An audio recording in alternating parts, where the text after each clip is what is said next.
Bonjour à tous. Le but de cette présentation est de répondre aux questions souvent posées par les parents d'enfants allaités en lien avec la poursuite de l'allaitement et l'entrée en service de garde ou le retour au travail.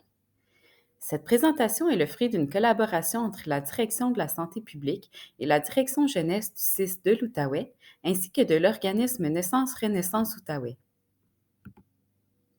Attention, cette présentation comporte des informations générales. Elle ne remplace donc pas les conseils en allaitement d'une consultante en lactation IBCLC ou de tout autre professionnel qualifié.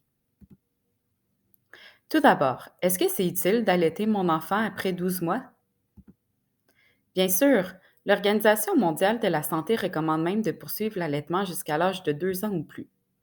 Le lait maternel comporte de nombreux avantages nutritionnels et s'adapte aux besoins du bébé au fur et à mesure qu'il grandit. Le lait maternel, c'est une source d'anticorps et de réconfort. En effet, le lait maternel protège l'enfant contre certaines maladies parce qu'il contient des cellules immunitaires et des anticorps. L'allaitement contribue à prévenir les maladies diarrhéiques et respiratoires et en réduit les symptômes et la durée. Moins l'enfant est malade, moins il risque de transmettre d'infections tant en service de garde que dans sa famille. De plus, l'entrée en service de garde peut être une période déstabilisante pour la mère et l'enfant. Le fait de continuer l'allaitement pendant cette période facilite l'intégration de l'enfant, puisque poursuivre l'allaitement réduit l'intensité de l'anxiété de séparation et permet de conserver un repère important pour l'enfant et sa maman. De plus, la tétée au sein réconforte l'enfant et comble donc son besoin de sécurité affective. Bref, aucun lait ne peut surpasser celui de maman. Ensuite, est-ce que je dois sevrer mon enfant pour l'entrée en service de garde? Non, il n'y a aucune obligation de sevrer votre enfant, tout dépend de vos préférences. Comme l'entrée à la garderie est une période de grands changements pour l'enfant, une mère qui souhaiterait arrêter d'allaiter pourrait le faire graduellement après l'entrée en service de garde pour faciliter cette période de transition. Vous hésitez à poursuivre l'allaitement après l'entrée de votre enfant en service de garde?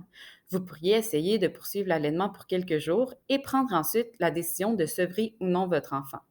En effet, c'est possible de sevrer votre enfant après son entrée en service de garde si vous décidez que c'est ce qui vous convient le mieux. Par contre, c'est beaucoup plus difficile de reprendre l'allaitement suite à un sevrage.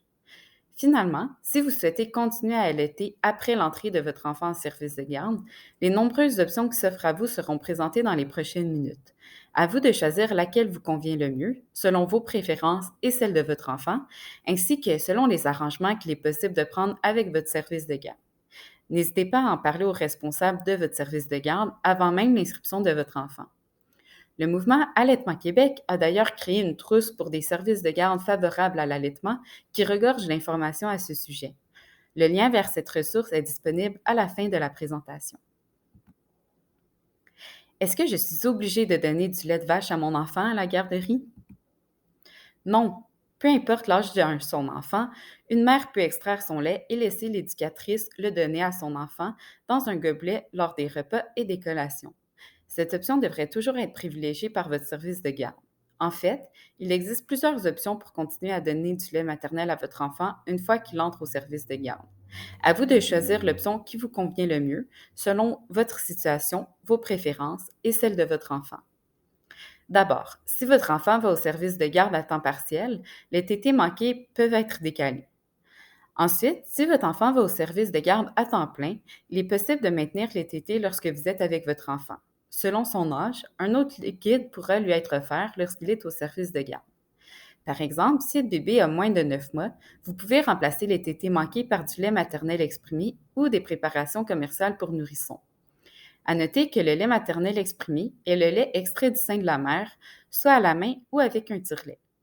Si bébé a plus de 9 mois et que son alimentation est diversifiée, vous pouvez remplacer les tétés manqués par du lait maternel exprimé, du lait pasteurisé ou de l'eau.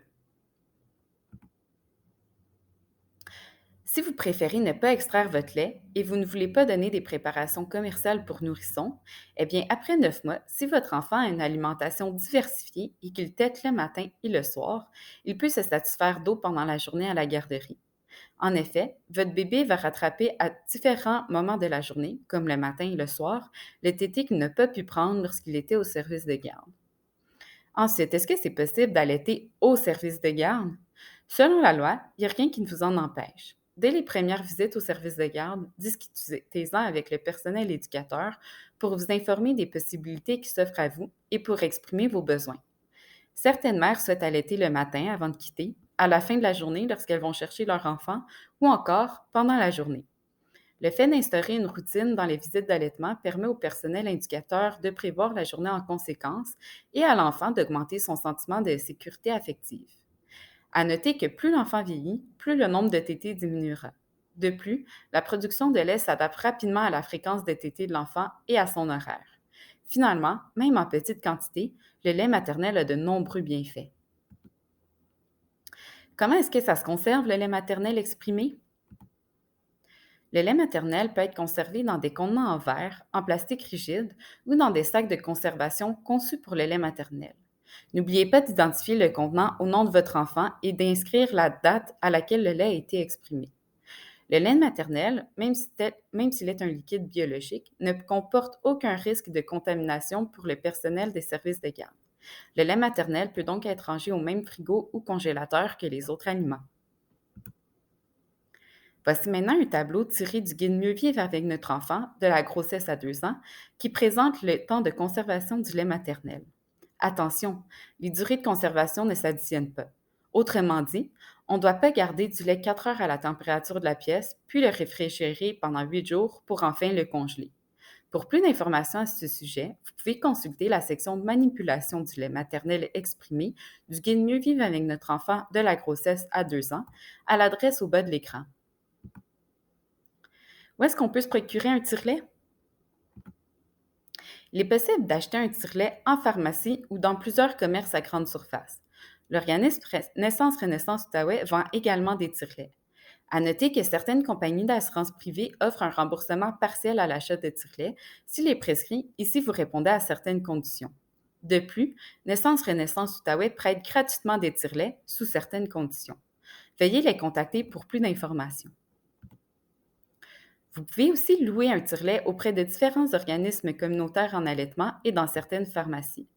Voici une liste non exhaustive des différents endroits où la location de tire-lait est possible. Il est conseillé de les contacter avant de vous rendre sur place pour valider la disponibilité des appareils. Finalement, si vous avez des questions en lien avec l'allaitement, n'hésitez pas à contacter l'organisme Naissance Renaissance Outaouais et à consulter leur site Web. Voici également la liste des principaux organismes communautaires de la région qui offrent des services en allaitement. De plus, le site Web du Mouvement Allaitement Québec regorge d'informations et d'outils, dont une trousse pour les services de garde favorables à l'allaitement.